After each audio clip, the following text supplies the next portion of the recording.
नमस्कार। आज हम जिस उपनिषद की यात्रा पर निकल रहे हैं, यह केवल सृष्टि की उत्पत्ति की कथा नहीं है। यह मनुष्य की चेतना, जन्म, शरीर, आत्मा, भोजन, जीवन और ब्रह्मा के अंतिम रहस्य की खोज है। यह है ऐतरेय उपनिषद। ऋग्वेद से निकला यह उपनिषद आकार में छोटा दिखाई देता है, लेकिन इसकी गहराई इतनी विशाल है कि यदि कोई साधक इसे वास्तव में समझ ले तो उसके जीवन की दिशा बदल सकती है।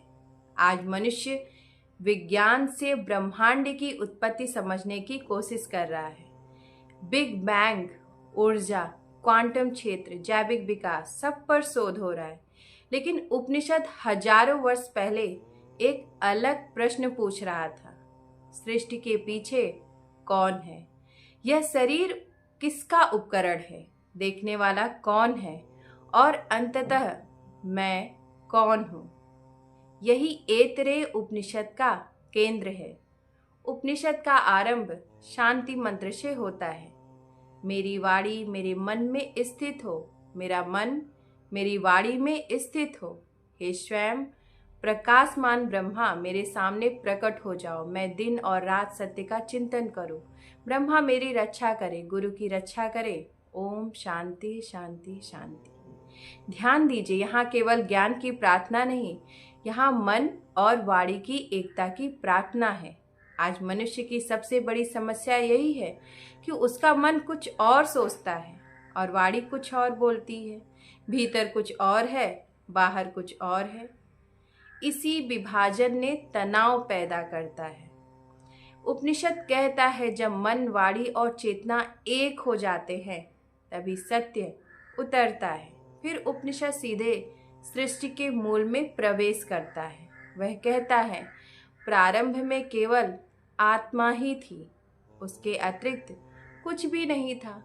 कल्पना कीजिए उस स्थिति की, न पृथ्वी, न आकाश, न सूर्य, ना समय, ना शरीर और ना ही विचार, केवल चेतना।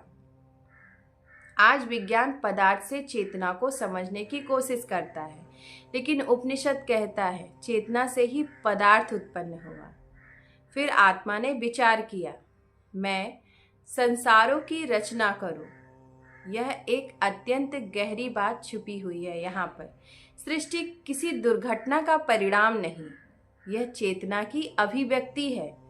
फिर उपनिषद विभिन्न लोकों की रचना का वर्णन करता है। अंभ, मरीचि, मर और आप। ऊपर जलमय लोक, मध्य में प्रकाश का क्षेत्र, पृथ्वी का संसार और नीचे जल का क्षेत्र। यह केवल भौतिक भूगोल नहीं, यह चेतना के स्तरों का भी संकेत है। फिर आत्मा ने कहा, अब मैं इन लोकों के रक्षक बनाऊं, और उनसे जल से एक विराट पुरुष की रचना हुई। ध्यान दीजिए, यहाँ जल केवल पानी नहीं है। वेदों में जल संभाव्यता का प्रतीक है, जीवन का मूल तत्व। फिर उस विराट पुरुष के विभिन्न अंग प्रकट होने लगे।